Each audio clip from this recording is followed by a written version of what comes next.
What's up, everybody? Welcome back to the X-Files podcast. Dylan, your host. And this episode is with Chris Radkowski. Radkowski. That's rad. I just realized that. Designer of F4 foils. Walt and I sit down with him because it's been a bit of a hectic couple of weeks as Walt has been frothing on these foils.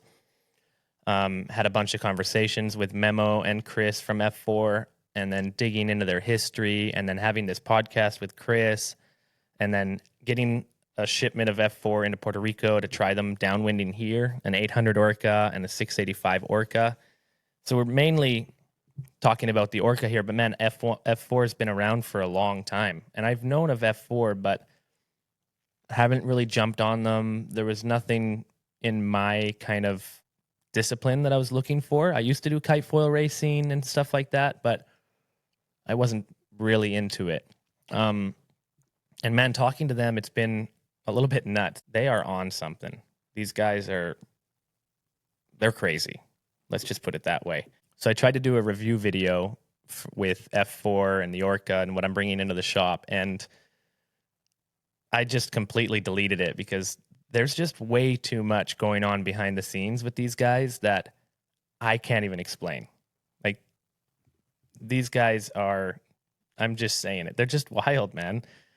Like, what they're doing with this 11 millimeter mast and their 13 ultra high modulus mast, and you know, looking for stiffness and flex in different ways. Like, they're not just throwing carbon at a dartboard to see if it'll stick, and they're not just trying to make it as stiff as possible. And they've gone through this. I've talked to people in San Fran that have been riding their stuff, and he's like, no, I've got the 11 mil 95 mast and a Tuttle for wing foiling, and it's too stiff. I'm like, too stiff? Like, what kind of carbon and stuff are they using? It's kind of crazy. So I was doing a review video for it and talking about flex and stiffness and, you know, because of the layup. And I was like, dude, I don't even know how to explain what they're doing. I hate doing foil review videos because, I mean, yeah, they're all faster. They're all smaller. They've all got more low end. They all feel great. So it's just too much of a sales pitch. So it was really cool to get Chris on the mic, and Walt's just really good at doing that stuff. He's really good at saying what he's feeling behind a foil and different stiffnesses and different thicknesses of mast. I know what feels good, and that thing feels really good. Like, Walt was not wrong. For Hood River and the Gorge, maybe you want something a little bit less high aspect. You know, this is like a 12.4 or something like that, this Orca. So they are working on a surf Orca that hopefully we get some prototypes here in the next couple of weeks. Did you guys hear me? In a couple of weeks. Memo? Hello? So hopefully they'll send me some foils to test out. Actually, just send them to Walt. I don't really know what I'm saying. I'm going to be like, yeah, feels good. But I can't really tell you any design aspects or anything like that. So got the 800 Orca in, the 685. And for Puerto Rico downwinding, insane. With that 11 millimeter mast, it's just insane.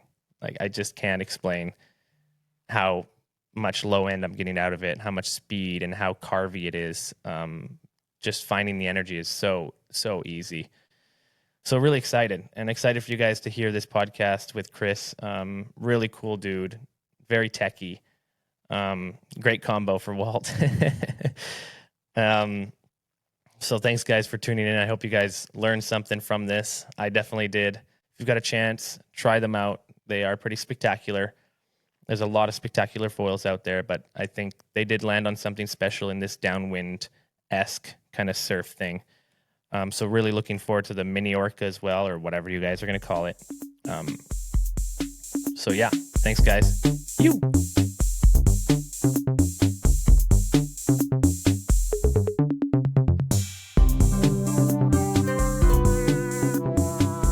They designed a whole new handle system for wings and a new 85 wide centimeter windsurf foil race board and set it all off to get better. Yeah, it's full on. But it's been like that for a decade. No, it's great. And plus I got my my real job too. I mean, I think it's the story of entrepreneur in the foil space or in the water sports space, right? Like, to build it up I mean, all these, look at Code, those guys all kept their day jobs to build that thing out for a couple of years. We just talked to Ben, and he finally has been able to step back from his day job and be focused 100% on the company because, it's still a small market, right? These are niche products, and you were talking about all the innovation. It's moving so fast. So anyways, got Chris here. Sorry, don't let you do the intro. It's usually your job. We already started. I know, Oh but I my figured we God. should drop it. We got Chris here, designer from F4. Well, welcome, Chris. Thanks for taking time to chat to us because Walt throws a wild card at me. Not that it's a wild card, but he's in Maui and he's like, bro, you got to try out these foils. I'm like, what? He's like, I can't talk right now, And then the next day, bro, you got to try out these foils. He sent me a picture. He's like, I can't talk right now. Oh my God. That's basically how it went, man. I got my hands on these foils and I was just like, Guido, you're not getting these back. I am only riding these. I can't even imagine riding another foil for this next week in Maui. And luckily Guido's a good homie and handed over the quiver. Well, it took the rest of his trip. He was on a road trip in California, and I took his only 685, which I'm gonna go ahead and say is the unicorn foil. And so he had to manage the rest of his trip with either the 530 or the 800. But that's because he's a good guy and he wanted me to have a good time in Maui. Oh my God. You don't know how much that means to us. I mean, that's the whole reason we're doing it. It's the whole reason we're behind the whole thing, working so hard. I mean, it's just really that feedback that we live for. And Guido is just, man, he's just amazing. He sends us texts all the time with arms. And I mean, it's the love, man. He's a great ambassador for you guys. I mean, what an awesome human being, just full of life and love and just pushing, just is so frothy and excited for everybody to feel the same joy in the sport that he feels. So, yeah. We got to hang out with him when he came out to California. We did a downwinder from Coyote to 3rd Avenue. I mean, it was just hooting and hollering the whole way. He and Guillermo, I don't know, there's this whole Argentine contingent in Maui. They're just having a great time doing this. They're having more fun than anybody else, probably. Yeah, it's amazing. So we got a chance to talk a little bit, via Guido, kind of gotten in contact with a few people in your company, and you and I chatted twice over the last couple of days. I was planning on just a quick introduction to set up our podcast, and because I'm such a frother and you're obviously passionate about what you do, we've spent about 2 hours talking about foils before this podcast. Anyways, we're really excited to get you on, and I'd love for you to just kind of talk a little bit about how did F4 get here, and what's the journey been like up to this point, and then I'd love to dig in on these foils. Yeah, amazing. So we started out actually making windsurf fins for formula racing. And there was a period of time where, there was a guy in the East Coast making these carbon fins, and they were, in a way, foiling fins. They would bend so much under the board, they would actually trim the board out differently. And unless you had one of those, you weren't, you had no chance in racing. And the problem was, it was one guy, and the demand was high, and so he started charging like $400, and then it went to $1,500, and you could pay more and get your fin quicker, but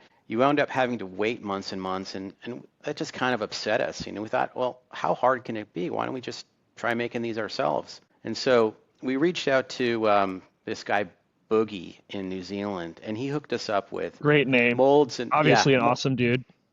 Yeah, molds and know-how and layups and all that. And so we kind of started off making these fins. And then it was right around 2013. And there was like a combination of fortuitous events. There was the America's Cup going on. And the first kite foil racing we started seeing videos from France, and kite foil racing with it. We thought, oh my God, we got to try, we can mold carbon fins. We should be able to make a foil. So we started and just dove in, learning CAD, learning composites, how to mold carbon, and there it was like the first kite foils were born right around 2014.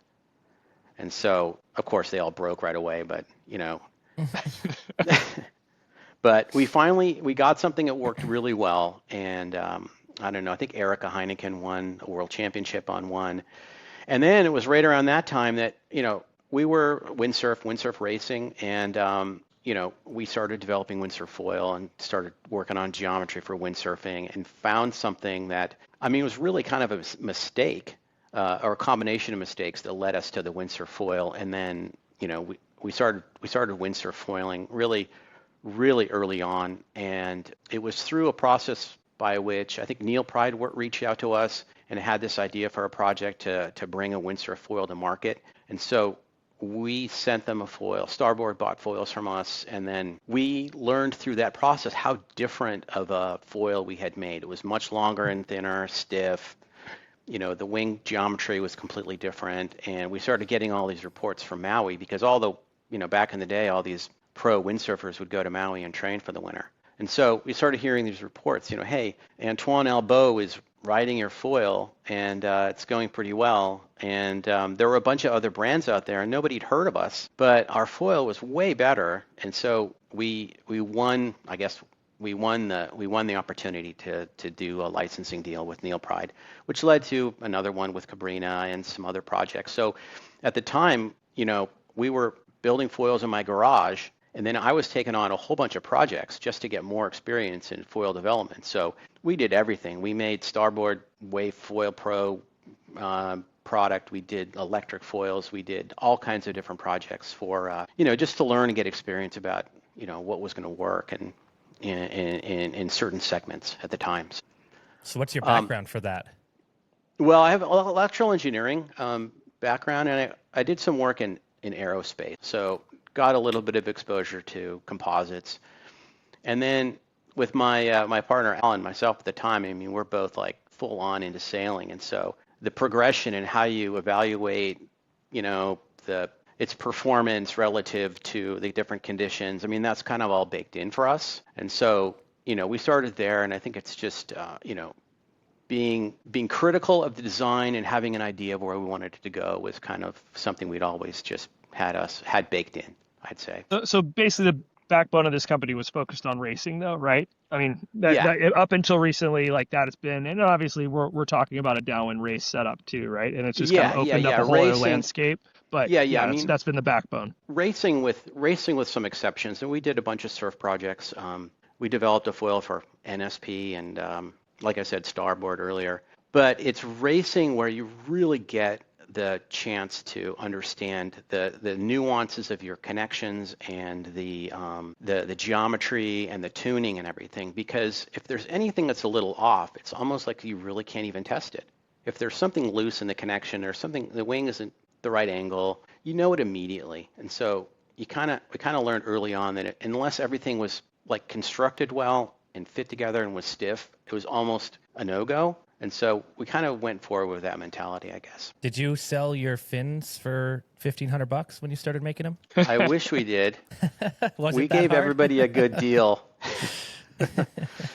But he was slinging them in the parking lot out of the back of his truck, right? Oh my God! And you know what we're doing with those things now? I swear, it kills me. We're cutting the tips off and making little rudders because some foils, you need a little more directional control. So it might be a 70 centimeter long fin, carbon fin that we just cut the tip off and that ruins it. But we haven't used them in a long time. For nothing. Yeah. But isn't that the name of the game, right? Like, I look at all the foils you've designed probably just in the last few years. Like, it just, you gotta keep these sports keep moving forward so aggressively. It's like everything that's designed last year quickly becomes overlapped, and I think there's an kind of inevitable obsolescence of equipment that happens in these early stages of sports, right? Yeah, it's definitely the case. But, we've done so many projects. It's like I'm finding myself looking back on things. Hey, like we're talking about skinny Mast, right? And so we did a development for the 2020 Kite racing foil where we did some really radical approach on we did some studies on the masts and the wings and really focused on surface area. And when you do that, you wind up with these different shapes. Whenever you use like optimization or computers to help you design things, you wind up with what you expect to see. So if you want something really low drag, it kind of comes up really thin, right? So too thin to build. But out of that, we came up with some geometry that we're applying now, for example, on the race foils for downwinding. And so it's not like anything is wasted. Everything we've done applies to everything else. Everything we've all those experiences all lead into kind of the direction we're going to. That's awesome. So you want to talk a little bit about kind of the lead in of how you ended up at the Orca? I mean, because like obviously you have this big history in race foils, and obviously that led into wing foil racing, right? I assume, and kite foil racing, and then that kind of transferred into, you started working with Guido as an athlete, looking to produce something that was more race focused for downwinding, and it looks like you kind of, whether it was a happy accident or just an accumulation of knowledge, you've ended up with something incredibly special here, and kind of wonder how you got to that. Yeah. So great questions. I mean, I'm not sure how we found Guido, but geez, I mean, he's been the inspiration behind it, to be honest. And part of it had to do with he was racing on our 760 wing during the prior series, I guess in 2024. It did pretty well, And so he did really well last year. Yeah, he did really well, and I couldn't believe it. We never designed that 760 for downwinding. I never thought it was possible. I mean, to some extent, it's really a new sport that we're all involved with. It was downwinding, and so the fact that he could paddle up on that, I was completely amazed, because I'd ridden that wing a lot for wingboarding, and I was one. Well, we didn't have that many people that liked it, put it that way. And so we kind of started out with that as a baseline. So there's going to be a ton of top end speed, not a lot of low end with this thing, A lot right? of top end speed and not as much control as one would like, especially when you're powered up on a wingboard.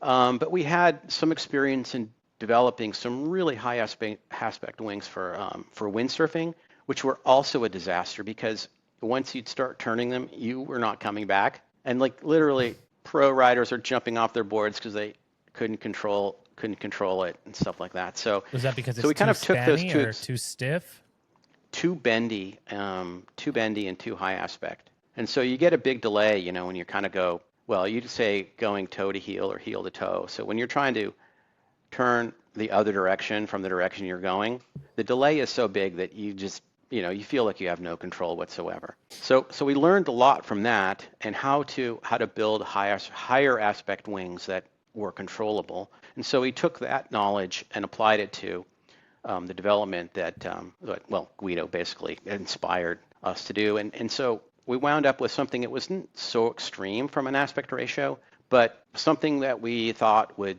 provide the right level of control at speed.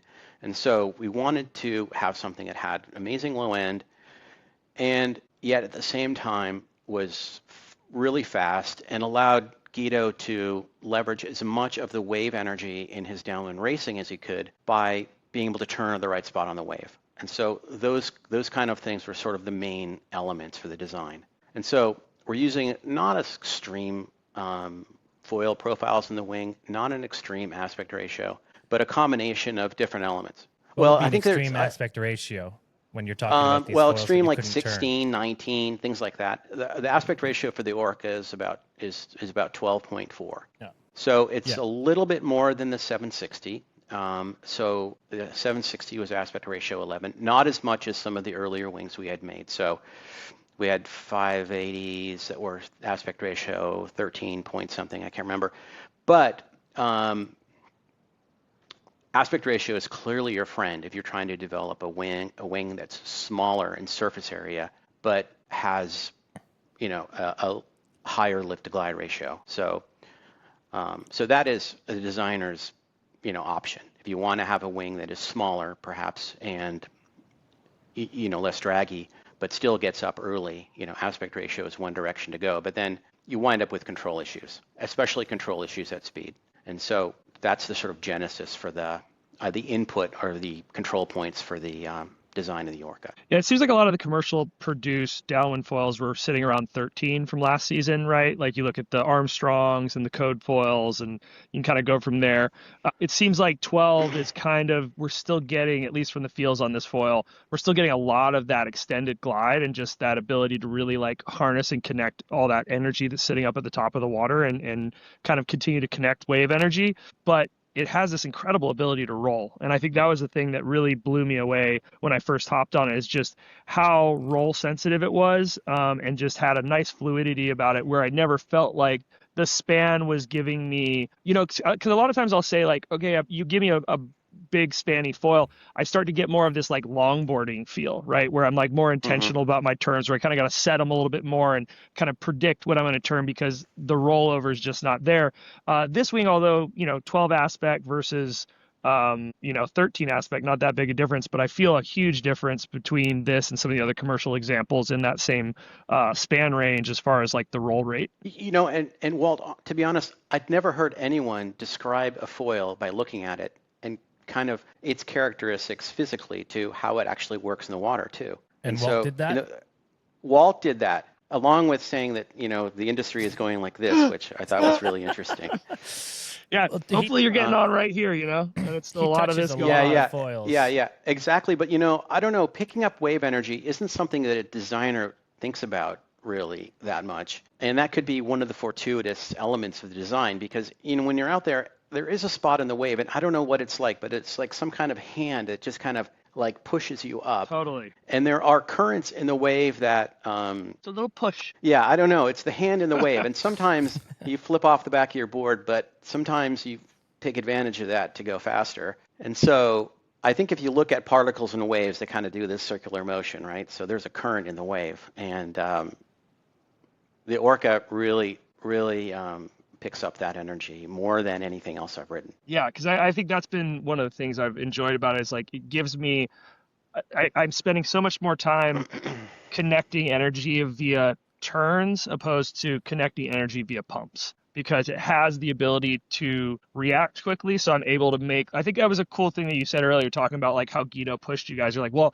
we wanted to build something fast, but also would allow Guido to make the right moves at the right times to connect that energy. Because as we get better at downwind, you recognize it's not really about pumping into the next bump. It's about turning and sliding through the gates between the energy and being able to reconnect. And if you don't have enough speed and glide and efficiency to carry from one bump to the next, that's when we end up in this pump game where we're constantly pumping to try and find those things. And this just has had that ability of, having that like really kind of effortless speed and glide while still being able to like turn it and be efficient and make sure that I got through that gate at the right moment so I could connect that next piece of energy and go. It's funny how these foils are evolving, but they're making us better downwinders as they go. Well, I think it's always the case of rider ability versus, what the foil can deliver.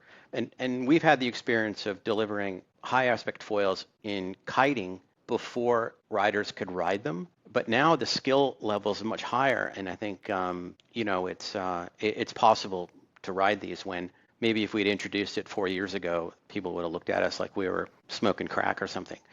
But one thing, Walt, I think you touched on, which is really great, in that the Orca, it does give you like a little bit of flex, such that when you're coming down and turning on the wave, it kind of loads up and then releases as you turn the other way. And so I don't know, but that somehow captures some of the energy, which allows you to translate into more speed or continuing to glide longer, one or the other. I think it also, to me, maybe it's giving me a little bit of this because I've been trying to figure it out because we look there and we hold the mast and it's not as stiff as some of the other masts that I'm used to riding, but I don't feel a lack of stiffness. Like I don't feel a yawing, like a twisting issue. It feels more like shock absorbers on a nice car. Like I just have this little bit of like flex that gives kind of a more silky feel in my turns and stuff. But there is this kind of cool load unload thing that happens with that foil that's interesting because I've been riding really stiff stuff that feels more reactive, and this doesn't at all feel like there's a delay, but there's just a softness to like how it feels coming out of a tight turn. Well, one thing we do, maybe it's different from the other brands, is that we specify the mast stiffness in bending and in twist. We specify how much it should twist under a given load. And the one that you have is really stiff torsionally, not as stiff laterally. And for windsurfing, for example, stiffness is everything. We cannot make the mast stiff enough for windsurfing. For wingboard racing, we have a mast. It's not as stiff as a windsurf. And as a matter of fact, the riders are saying, it doesn't need to be that stiff. And so for downwinding, for example, we made a number of prototypes. I thought there's no way. Guido's going to be able to, will like it or not. And so, we did make a couple prototypes, which is why I thought, maybe you got the, one of the bendy ones. But we've tuned that layup for that specific purpose for those wing sizes. And so, no, it's not the stiffest mast on the market if you were to bend it and measure its deflection compared to others. But with downwinding, it's all about control, and we're trying to make something that is optimized for, what we're doing for turning and riding waves and gliding. And that's how we got to that shape. Yeah, it's super interesting. And I mean, I think, we're hearing a lot and seeing a lot of focus on the 11 mil mast is something we're seeing, that's what this downwind race mast is. We're seeing everybody else kind of in development of them because that drag is relevant, right? As we start going faster and there's a feel difference there. But yeah, it's cool. It's cool to see you guys take in flex as a positive. Cause I agree in theory, we're not, these are not, this race setup is not designed for like incredibly sharp turns in the pocket. Now I think it's happening on these foils because they turn really well, and we're in places like Hood River where the bumps are slow enough you can be basically, hacking surf turns. But it's just got this really great silkiness to it. This just kind of like very low friction, effortlessness to it to keep the speed and roll with it. I think it's also about size, right? I think you kind of hit the nail on the head too. You're kind of resistant to trying it, and I was looking at it, and you're like, oh, maybe it doesn't look like it's going to work like it does. Yeah, no way. There's no way that you would look at it and ever come up with that as a design either. It's just not something that is inherently obvious. And I had the same reaction. I mean, I designed it for downwinding. I wasn't downwinding. I was wingboarding. And I'm out there. I got the first one. I'm like, it's kind of light. I'm not sure I really feel like trying it right now. And I had the same kind of feeling towards it.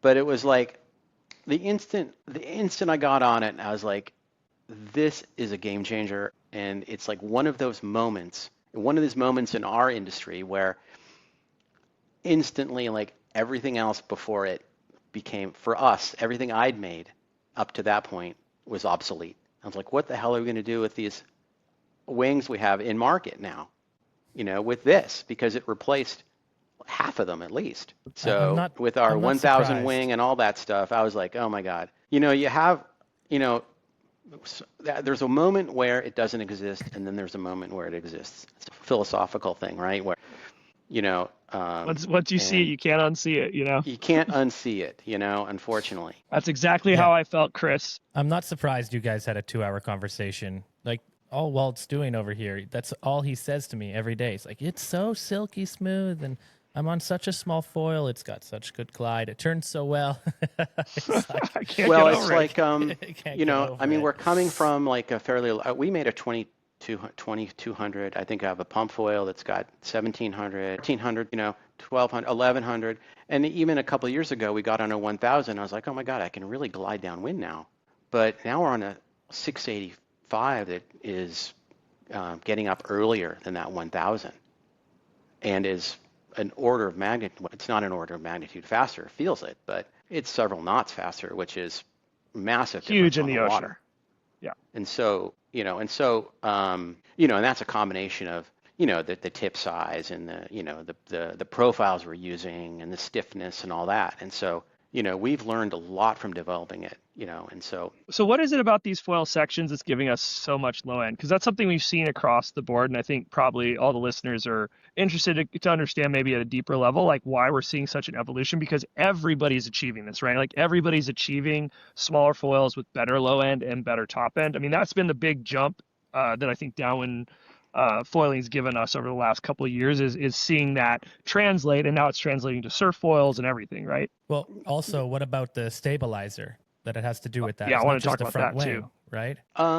Yeah. I mean, it's foil profiles and aspect ratio, and to some extent the sweep and the anhedral and dihedral you have in the wing. But a lot of these foils are using fairly high cambered profiles.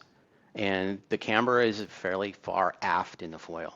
And so what that does is it gives you amazing low end, right? But then, the amount of camber is a little bit of a speed governor. So depending on how much you put in the wing determines sort of where the drag bucket sits. And, that kind of, has a lot to do with the wing performance, right? I mean, every single element, every single spot on the wing has an optimal foil section because it's all in whatever, the flow around it all has different properties, right? The flow isn't going straight along your wings. It's got pressure at the tips and it pulls the flow kind of like down the wing, like an airplane.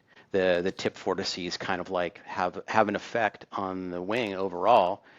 And when you're going through the water, ahead of the wing, you've got a pressure, it starts pushing the water, right? So there's a big pressure curve, 5 or 6 chord lengths ahead of the wing, depending on how fast you're going.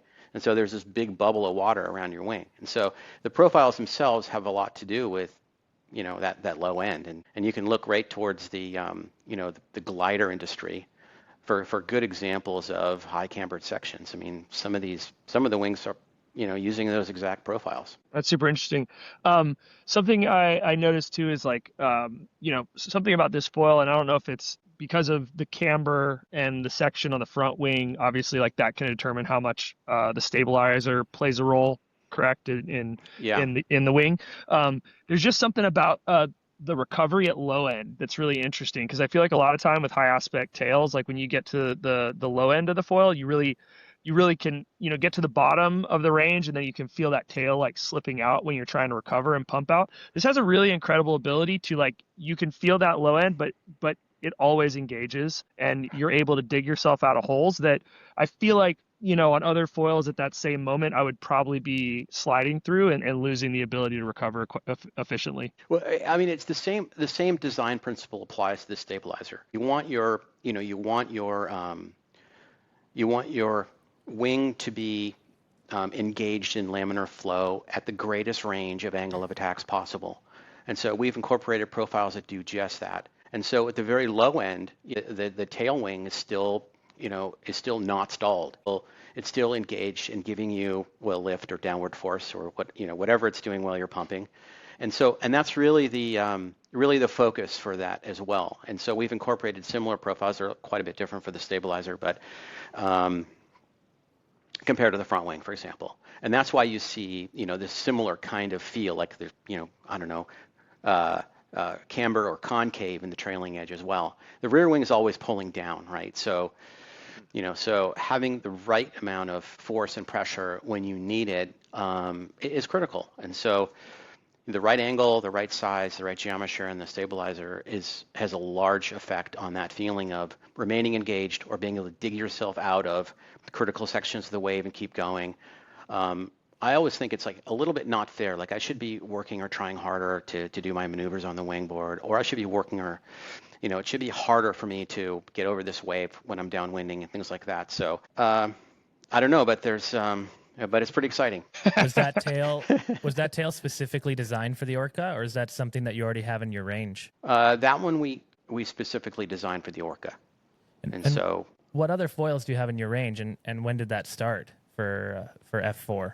For winging and foiling in general, if it's not just windsurf racing. Okay, so there's a lot there. Around? You're gonna test my memory, because some of the brands or names I don't remember them all. But for wingboarding, there's for windsurfing there's a whole series of wings. Right? Imagine this: windsurfing, 200 kilo guy on a 8 meter, maybe a 7 meter sail. There's a 292. So 292 square centimeters for the front wing on a windsurfer lifting. What? God, it's got to be 400 kilos, 300 kilos. Oh, wait, no. Yeah, 300 kilos. So windsurfing, we have a 292, a 366, which, believe it or not, is the core front wing for windsurfing racing. So you just got to have so much speed to get off the water on those things. You do. Yeah. And there's a 466, and the 466 is what the kiteboarding guys are using in medium air racing, 466. And there's a 540, and 540 is kind of like the core wingboarding race wing, and we made a solid monocoque plane for that. So it's 540 with a little over 600 millimeters in the fuselage length for wingboard racing. And the guys are going, Sean Herbert, I couldn't believe it. One of the few times I've seen amazing things on the water, he went almost 35 knots on that setup when in San Francisco Bay. Unbelievable. Never seen anything so fast on the water. And then there's a 600, Wahoo 600, 700, an 800, and an 870. And so And all of these those focused around wing foil racing, pretty much. they're all focused on. We have two geometries for both, one for wingboarding and one for windsurfing. The difference being that the windsurfing fuselage is a whole lot longer. Okay, and then there's a bunch of free ride stuff that we've done, a little bit for kind of freestyle surf and all that. I haven't necessarily sold that many of those things, but we have Hoki series was pretty good. The 1000 wing I've been riding for a long time, so those are like aspect ratio 10. Most of the windsurf and wingboard racing wings are all around aspect ratio 10. And so last year we came out with a higher aspect, sort of high performance wingboard wings. There's an 580, a 760, and an 815. And so those were really kind of the first attempt to those really be kind of those is what Guido started riding, those ones. And so those are really kind of the heritage for what there is now, which is all the windsurf and wingboard kind of speed performance wings. And now there's the Orcas are 530, 685, 800, 1050, and 1250. And so I think that with the Orcas that we've made now, it's the first time we've really scaled everything almost the same across the range, which we hadn't necessarily done before. It seems obvious, but we just hadn't done that before. Yeah, specific designs for each size, and yeah. Yeah. Where the 530 is what Guido raced on, right? Yeah. The 685 is what everybody loves the most, and the 800 is. That 530 is pretty special. Bigger people, yeah, and then the 1050 and 1250 are the latter being more for pumping and riding around in lakes and behind the boat and things like that. Have you tried those bigger sizes, Walt? Because there was somebody I haven't. There's 2 an days 8 ago. Yeah, he had river. them. Who was that? Yeah, Dorian. This guy had a couple, but Mimo's sending us 85 Mast and an 800 to try out. So hopefully I'll get to try some of the bigger foils soon, which I'm excited about. And same aspect. You kept it at 12.4 for all the larger sizes. They go up a little bit, maybe 13.2, something like that. Yeah, it makes but sense. They're not so much. But the shapes are all different. The design for the bigger ones, it's got to be stiffs. There's a bit more fillets and things like that, to try to make it stiff. Once you get into a longer span like that, it becomes important. Well, so I know you've said, the Orcas kind of lit you up, right? And you're like, oh, now everything I've done previous is obsolete, and I've got to get back. I got to get back in there on CAD and keep engineering and design some new stuff. It sounds like you guys are making boards. I'm seeing, wings on your site, and right. It looks like you guys put your hand towards all the components that have to do with these sports. So where are you charging forward right now? Is there anything you can talk to us about? Well, yeah, Walt, and I have to apologize in advance because I sent you those renderings, but but there's surf wings, so we got surf wings. I know coming out. It's evil. I swear to God. I mean, 35 times at this point. Every once in a while, I just pull up the photo and look and be like, oh, I can't wait to ride that, and I put it down.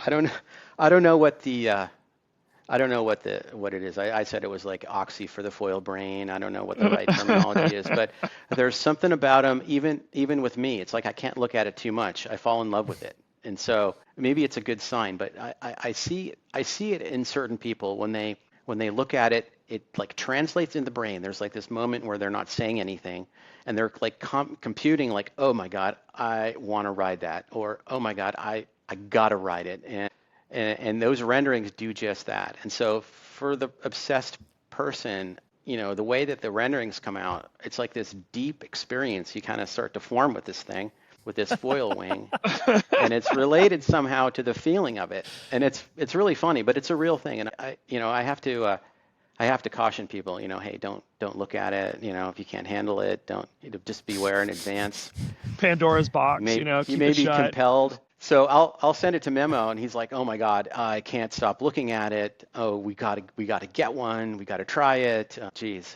So surf wings. Okay, so surf wings. You guys are a different breed. He sends me these pictures and stuff, and I look at them. I'm like, what the hell am I looking at? Like, what is this? Like, is that a dude? I get the sensation of confusion. Oh my God.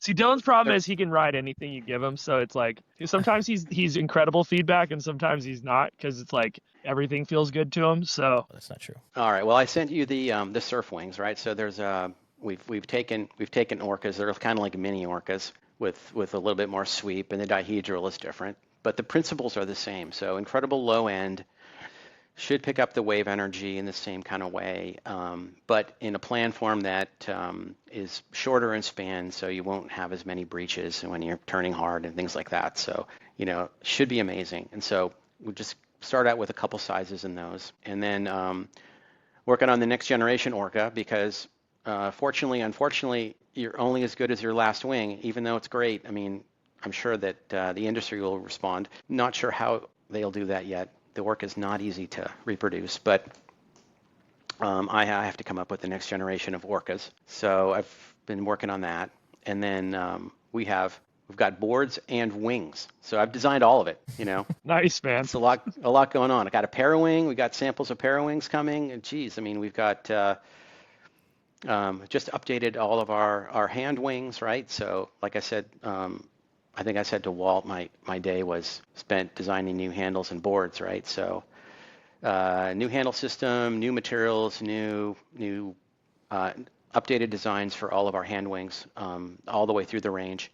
I'm working on a double surface wing for racing, because we're in racing, we have to do that. And then we've got updated race boards, wingboard race boards, 2 different sizes wingboard race boards. And then, we're thinking about parawinging, and what do we need there too? So is that something you guys are all super into at this point? Is everybody's on the parawing train? Well, I mean, me personally, I'm behind the times a little bit, because you better stay in your tried it a couple office times and keep designing, buddy. You got a lot of work to do. Well, the time is limited. I got to walk the dogs in the morning to have my real job, and then I'm there at the beach like 3 hours a day. When do you design stuff? I mean, it's tough. And when you're designing these things, are you using any special composites? Anything, you've learned from that? Different carbons? I'm sure that has a huge play in how stiff your wings are over the years, right? Yeah, it does. And so, the stiffness goes with the material. So if you look at the specs for carbon, the important one is the flexural modulus. So if anybody wants to look at carbon specs out there, there's great information on, I think it's GPA 900 is the one. It's got like lists of all the different materials out there, and you can kind of check to see what the material characteristics are. But carbon is, if you look at it under a microscope, is like tree bark. It looks like, trees. And so when they process the carbon itself, it's just they bake off the bark, and you get more fibers in a given volume. And that's what makes high modulus carbon. And so, we've done lots of different laminates, lots of different types of carbon. It takes some special stuff to make it an 11 millimeter stiff mast. Whenever you change a dimension on a part, like a mast, the thickness, for example, goes with the cube. So the stiffness modulus goes with the cube. So if you make it incrementally longer, it gets a whole lot softer. If you make it incrementally thinner, it gets a whole lot softer by the cube. And so that's kind of a tough thing to work around. And so we started measuring the bending on all our masts, since the very early days. And we know like a couple tenths of a millimeter in thickness has a huge effect on the stiffness of the mast. Like 0.2 millimeters is like 20%. Oh wow. Which is incredible. So if you want to make your mast a little bit thicker, it's a whole lot stiffer. If you make your mast a whole lot thinner, it gets really tough to make it stiff. So saying going from where we've been at like 13 and a half millimeters down to 11, obviously a huge jump in challenges that came with that to stiffen that mast up. Right. I mean, we started out at 13 millimeters. We've never been thicker than that.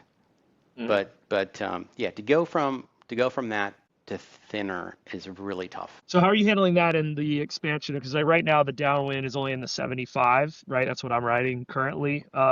What you guys are expanding that range of sizes, and how are you guys tackling those challenges? Well, great question. So we've got an 85 and 95 mast, and we've just updated those for like skinny, like much more skinny sections, just like the 75. And we've done the same engineering. So we had to go through the process of engineering those connections back in the windsurf mast because the windsurf mast is crazy thin too. And once you've got that down for the 200 kilogram rider going 35 knots, getting it to work on a downwind board is a piece of cake. So we're just going through the process. We're going to have those like pretty soon, a couple of weeks. Yeah, that's what I'm hearing. 85, 95, and there's a Tuttle mast. So I don't know if you guys are in the Tuttle, but we've had a little bit more of a we know, but there's Tuttle a lot of talk about Tuttle these days. I think that Apple Tree. What's the name of that system? The Redix system, right? I think is what they call it. But it's a adjustable Tuttle that they're incorporating into their boards. But yeah, I mean, look, at the end of the day, the dual track creates challenges for shapers with board design, creates drag with the foot. With the plate, mast plate that connects there. And then also, it's an immense amount of material that has to go into that connection, right? Where you can shave a lot of weight by being, tuttled straight into the board along with being stiffer, correct? From what I understand? Yeah. I mean, the Tuttle picks up both the deck and the bottom. So you get that whole thickness that you can use for your structure, right? The plate, I mean, you're literally like peeling it off the bottom of the board. So, I mean, the Tuttle has great advantages, right? It's just you can't adjust it maybe until now very easily. Yeah, it's called the Radix, I think, is what they're doing. Yeah, Radix, right? But even if not, I think it was something that kind of like got in my head because I've been talking about, we could use an 80 centimeters, kind of a magic size, I think, for parawinging and stuff. Not to say 85 is great too. That's what I ride in the river. I mean, whatever, dude, I'll ride whatever length mast. But we could all argue over like if we could use a few more centimeters or not. But the idea of having a Tuttle, I don't know. I mean, could be cool if we're getting stiffer feels, lighter, more options for shapes from our shapers. I mean, maybe Tuttles do have a place for, we're putting so much intention in all the gear we ride. There's a reason Tuttles exist, and maybe it's something that we've kind of just, because of the way things have evolved and, compatibility between boards. And I mean, a great example is I'm riding the same board. I put my KT foils on. I'm a solid inch and a half forward in my tracks from where I place your foil.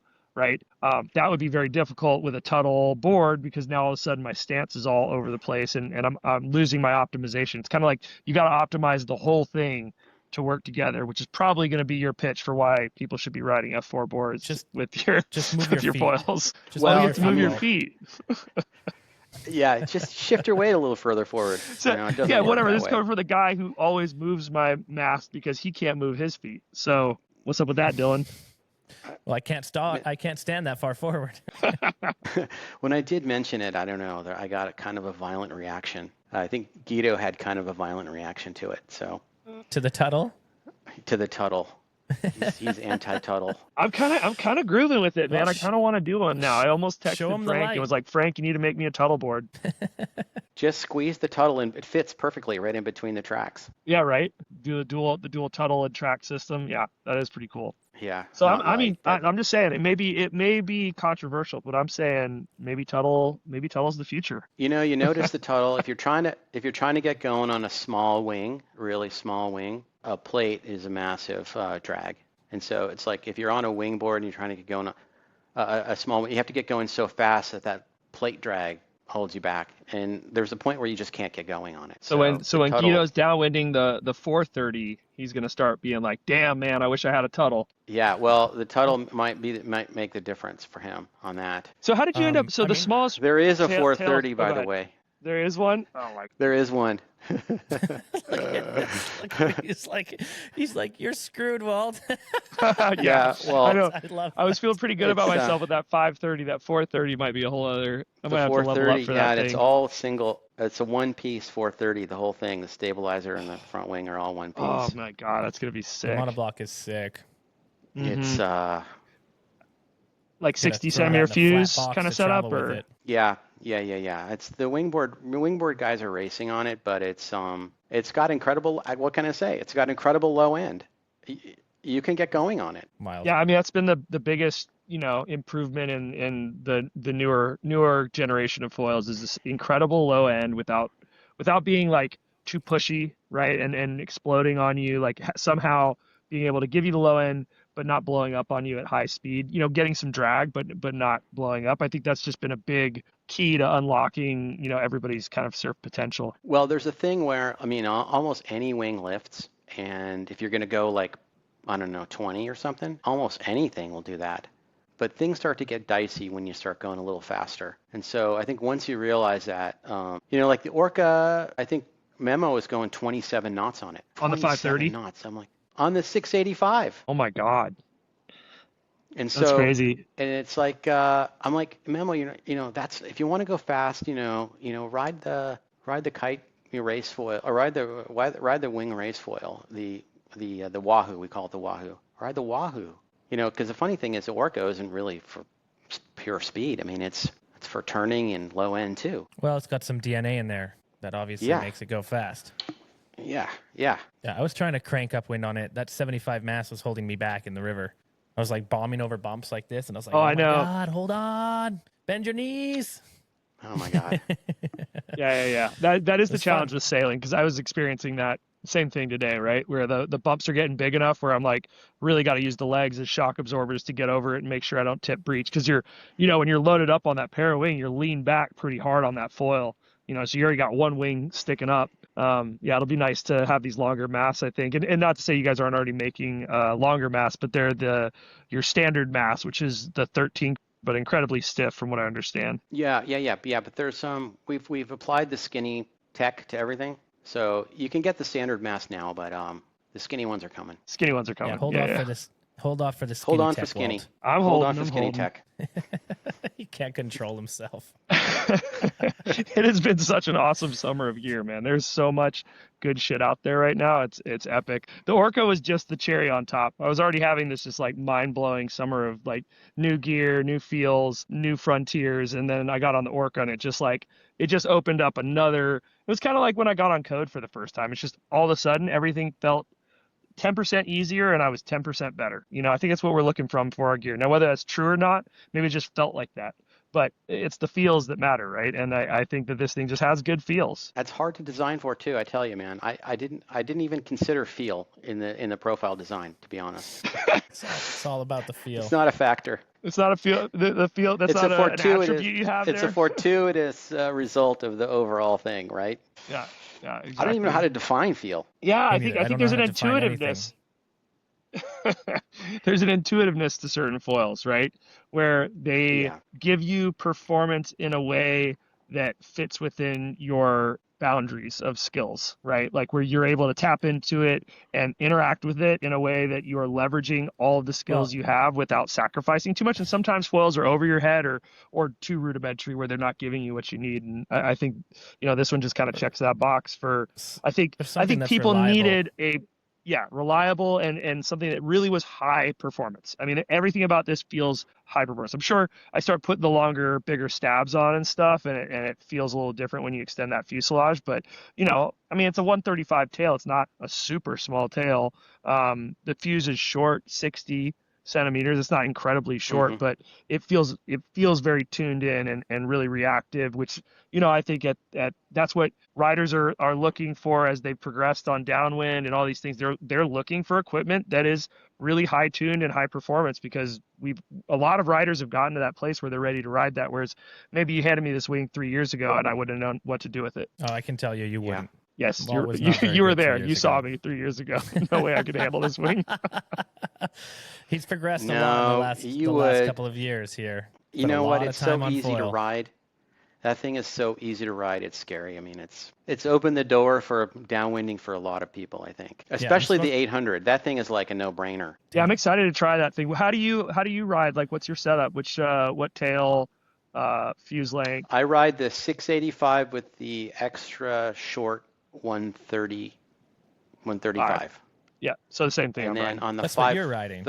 Yeah, I'm on the 530 with the short tail, the same tail, short tail. Yeah, I tried it both ways. I had the extra short. So to give me the short first, it was actually, I thought I was getting the extra short because that's what I rode in the gorge from Guido, and because it was just a pile of gear in Guido's shed, wrong cover was on the wrong one, right? So I'm riding the short, and I'm like, whatever, I'm just going faster. It doesn't feel quite as turny, but felt amazing, and it felt great on the 530. I did get to ride it with the extra short, and man, you put that extra short on, it's just it's just like another gear on your turning with these foils. It really just cranks up how fast you can rail that thing over and roll it in the pocket. I've been able to ride the 530 in the river here, which I just never would have thought I could ride It's a a big 530 in the difference. river. Yeah, it's a big difference. The 530 it's another world at the 530 comparatively. Did Yeah. I downwind that thing in Hood? I think did you get on the 530? I think you only rode the 685. Did we switch Yes, that day because you were riding the 570 Walt is so go in the van, shuttling, hurry up, slow down, that he didn't want to swap out his gear. Slow down because he didn't want to use my board. So he's like, no, I'm not riding that thing. Like, then we gotta swap everything. He's like, we're not swapping, we're doing runs. And I was like, all right, well, he just didn't want to give it up. I said what it was, and I didn't want to awesome. give it up, man. I was so tuned in on that thing. Yeah, pretty rad. Oh And my I was, God. amazed Well, at how little bumps I could handle with it too. I hit some weird sections where the wind backed off, and the thing was able to. I was working for it, but I never stalled it out. I was able to keep it going. Had that same kind of love how when recovery low end that I was impressed with. Yeah, when you're on that low speed, I love how it just doesn't. It doesn't give out. There's always some feedback that it's giving you, and I don't know. Yeah, it didn't, like you said, it didn't slip out. Like sometimes I feel it with these tails, and I'm like, ugh, or like it's the tail giving out. Or the foil's just like coming to this like vibrating like push through, and you've got nothing left to give. That thing, it always gave you something. If you pumped a little bit harder and you put your cadence up, you'd get out of any hole, and then you could just, the moment you pump, you keep on going faster, and then you pump, and then you go faster, and then you go faster, which was really nice that you could always get to that low end, and you could just pump your speed up and back to speed right away. I love how you can accelerate with it, right? Like it really has this ability to accelerate with the pump, where it's like, oh, I want to hunt forward. The energy input output is just really efficient as you start digging into it and pushing it forward. Yeah, same thing as Dylan's saying. Like I think it's one of the things I like the most, because you can feel when a foil is starting to slip. You get to the low end of the range and you can kind of feel it just starting to slide a little bit and drop out. And when you feel that, sometimes that's where you push through and there's nothing to do. The moment you kind of feel that in this foil, you go to push and it's there. It locks up. You can dig out of it. And I think that's kind of like, because what good is low end if you can't recover from it, right? Like that's the whole fucking point. Like we need low end that also delivers the ability to recover. So like if you have low end, but when you try to dig out of it and recover from that low end, all of a sudden you run into instability or whatever, it kind of ruins the point. And that's really the range is what makes these foils awesome. The range is what's going to make future downwind foils awesome, because we want that ability to be going 25, still hold a carve on a big roller. But you never know when you get into a weird backwash section off the reef or whatever, and now you're in these little tiny micro bumps that you're trying to like float through and make little efficient turns in the pocket. So, we just want everything to be, faster with better low end and easier to turn all the time. Designer's dream. There's two things. It's like, okay, so for one, if the rear stabilizer is too thin, it won't have the ability to maintain it'll stall it at lower speeds easier. So if the stabilizer is a bit thicker and the profiles can handle like a wider range of angles of attack, then it'll give you that ability at the expense of perhaps higher end speed. And so that's always the case. It's like, where do you go with Orca 685? What do you want to have less of? Less turning, less speed, or not as good low end? And so whatever changes you make, you want to try to mitigate the effects that you want to keep and focus on what you want to improve. And it's always the case. There's no free lunch. Like every time you move a needle, it moves the other way somewhere else. Yeah, exactly. Totally. Well, somehow it seems like somebody was able to move a lot of the needles up on this one, though, dude. Like, because like there was some float there where you got to push a bunch of them up at the same time, and I think that's what's made this thing pretty special. Yeah, we did get some free lunch on this one. I'd say be careful of going for the Orca V2, because we've seen it before that a foil can hit a certain range and it can stay so relevant for so long, right? And if you hit the nail on the head, it could, you say that they're always improving and stuff, but there could be a limit. It can't be doing this, So, But there's been some foils around that stay relevant for years, you know, and that could be the case for this Orca, that you hit something in the right Yeah, spot. hopefully. Yeah, but I think it's a confluent. The nexus of forces have come together because you've got pairwinging and downwinding, and this combination of performance and speed and low end, which it's really really new. I mean, what we're doing is pairwinging.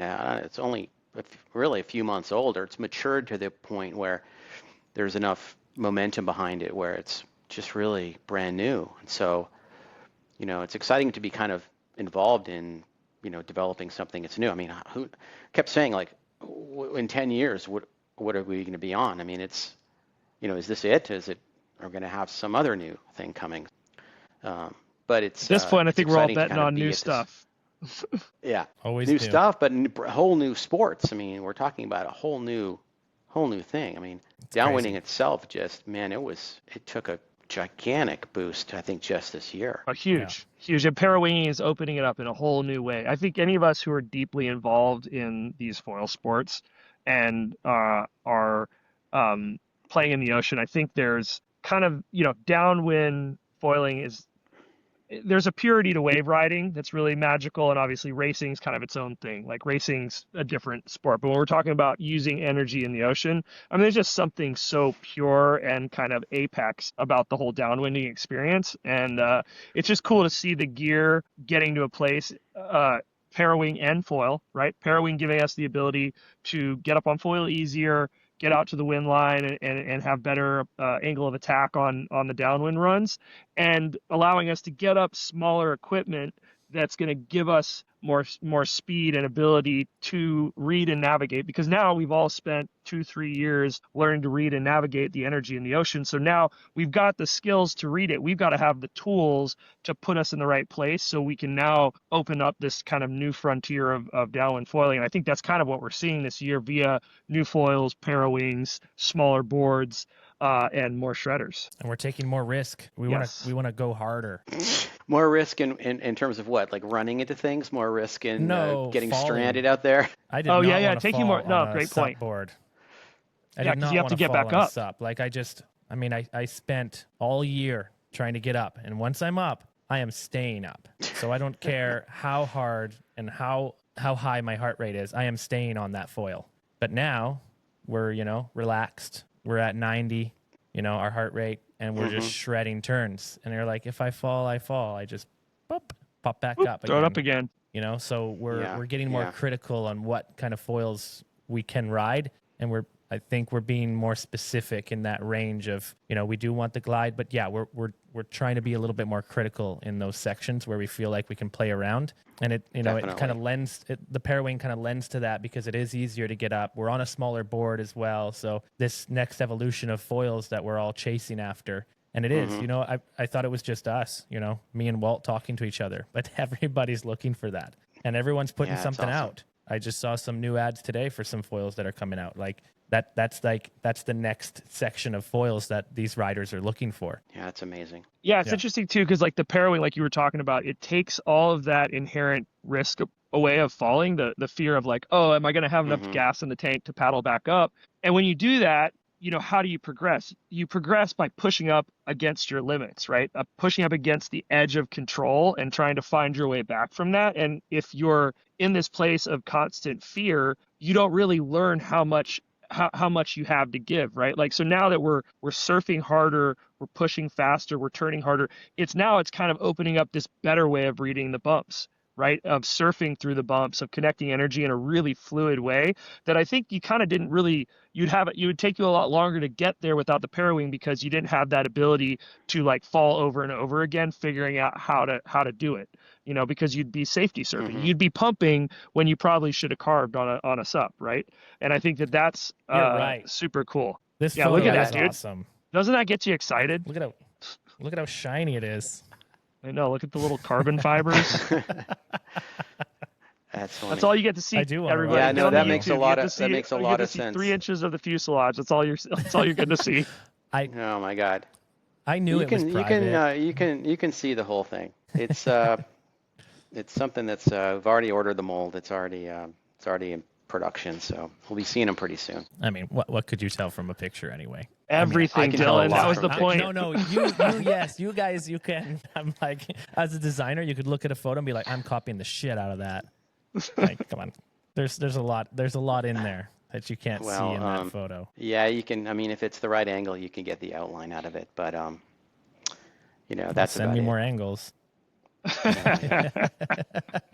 Well, Chris, this has been Thanks, extraordinary. Like talking with you about foils. I can guarantee this is not the last time we'll be talking on this podcast about your foils and what you guys are doing. I think it's super exciting. I'm a huge fan. I couldn't, I was watching the last couple. I was completely amazed, and there is a really growing community behind it. And, we've kind of been developing this stuff. It's been a little bit of a vacuum, right? We just don't have that many other products to look at or compare to, and coming at it from maybe a slightly different perspective than everyone. So, I think it's, we saw that in windsurfing too. And so maybe that really helped create what we've got now with these downwind foils, the Orca line specifically. Yeah, I think, the reason people are responding is because you can't deny the feels, and the feels are good. Like every time I let somebody ride these foils, they're excited about them.